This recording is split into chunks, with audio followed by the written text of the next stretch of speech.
Director of Ceremonies,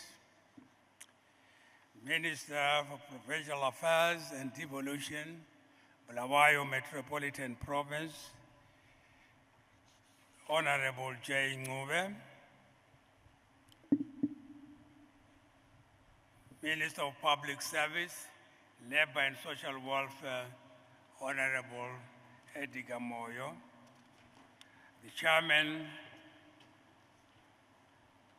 of Service Commissions or Public Service Commission, Dr. V. Ngungwe, Public Service Commission Deputy Chair, Dr. E.D Mnangagwa, and commissioners here present. The Secretary for the Service Commission, Mrs. Wazembe, Secretary for Provincial Affairs and Devolution, Mr. Paul Nyoni, Permanent Secretary in Vice President Mohadi's office, Dr. Benson Martins Dube, senior government officials,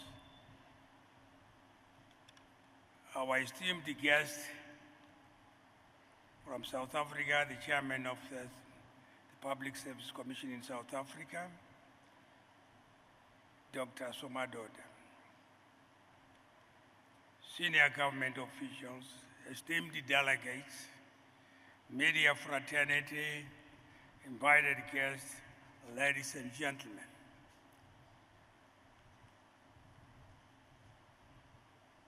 Shall I say good afternoon? Good afternoon, distinguished guests, ladies and gentlemen. It is with profound pride and a deep sense of duty that I stand before you, here in the historic and industrial city of kings and queens, Bulawayo, to officially open the second Public Service Retirement Conference. This great city, long celebrated as the industrial heartbeat of our nation, is a fitting stage for a gathering that honors the patriotic service of our public servants, men and women whose commitment to duty has underpinned the growth and resilience of our nation, Zimbabwe. Today, as we pay tribute to the valuable contributions of civil servants, we also look ahead with determination, charting a bold course towards a secure and dignified future for every servant of our republic. The theme of this conference, and I quote, "Retirement Planning in Action, Transforming Insights into Realities," resonates deeply with our collective vision and national values as we journey together towards the attainment of Vision 2030. Indeed, the energy in this hall is not just palpable, it is a testament for our unity of purpose, our patriotism, and our shared stewardship of the motherland. Last year, at the inaugural conference, we ignited a national conversation.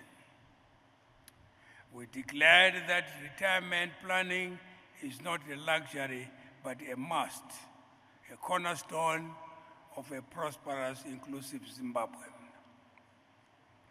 We set ambitious goals to empower our public service with tools, knowledge, and systems to transition into retirement with confidence and purpose. We envisioned a nation where every civil servant could retire not in uncertainty, but into opportunity.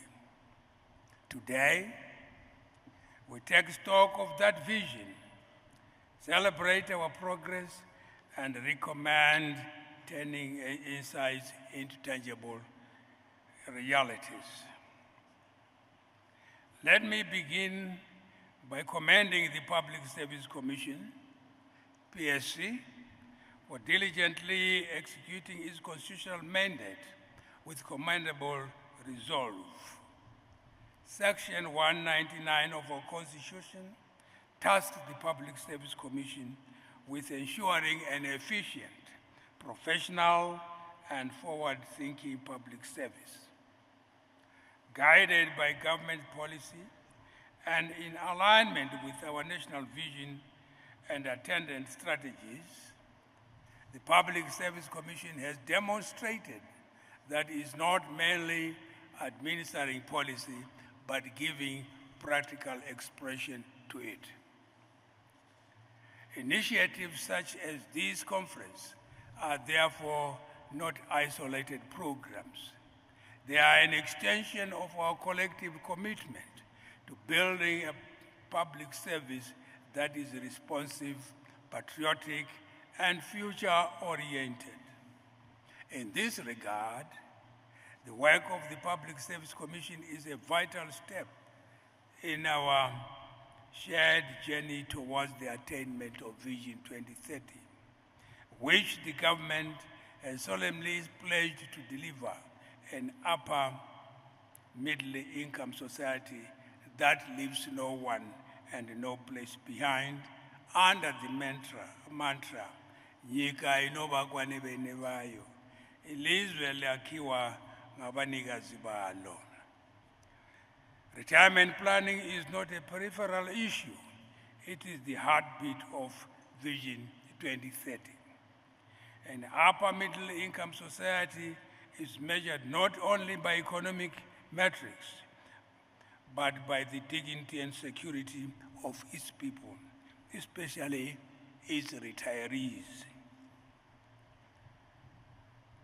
Our National Development Strategy 1, NDS1, has laid the foundation with its pillars of inclusivity, human capital development, and sustainable growth. As we prepare to launch the National Development Strategy number 2, we carry forward these principles, ensuring that retirees are not just pensioners, but potential farmers, consultants, artisans, and community leaders. This is what it means to transform insights into realities. Reflecting on last year's conference, we spoke of a new dawn for retirement planning. We recognize the historical scars left by hyperinflation, which eroded the savings of many pensioners.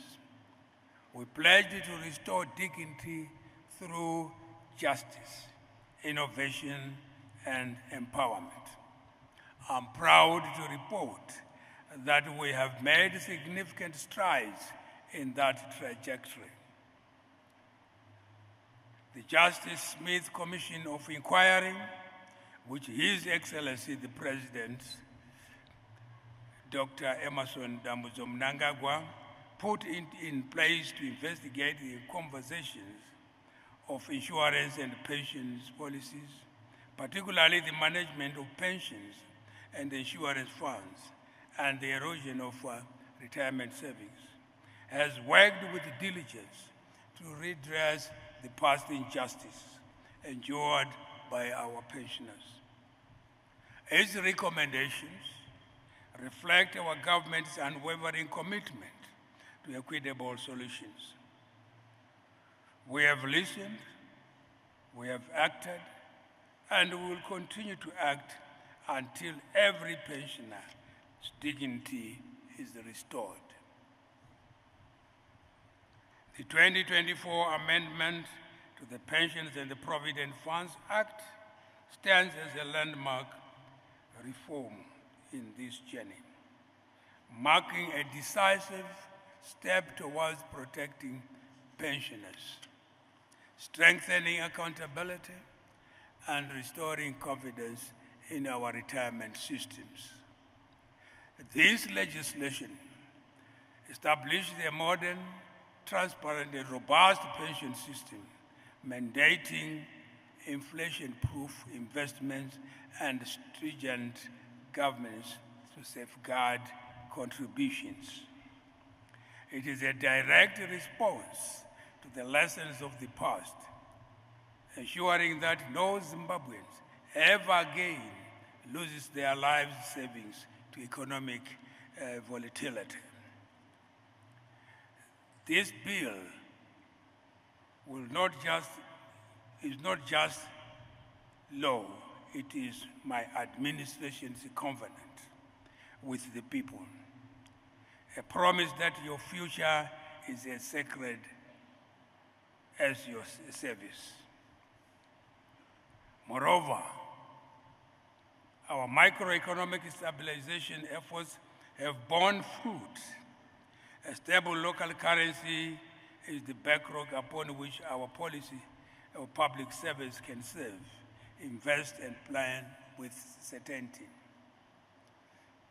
By raising the retirement age from 65 to 70, we have empowered our most experienced professionals.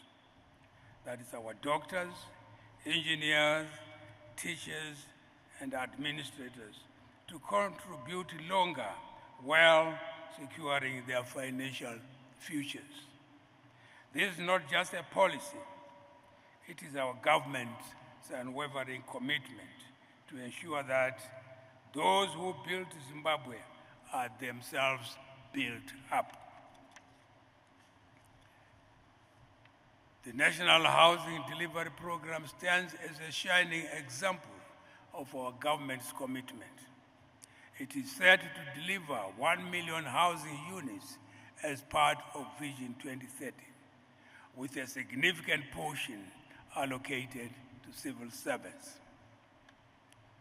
A home is more than a shelter. It is an anchor for retirement, a foundation for generational wealth. This aligns directly with Vision 2030, which envisions every Zimbabwean as an asset builder, not merely a survivor. As part of the government's policy on decentralization and devolution, we are reimagining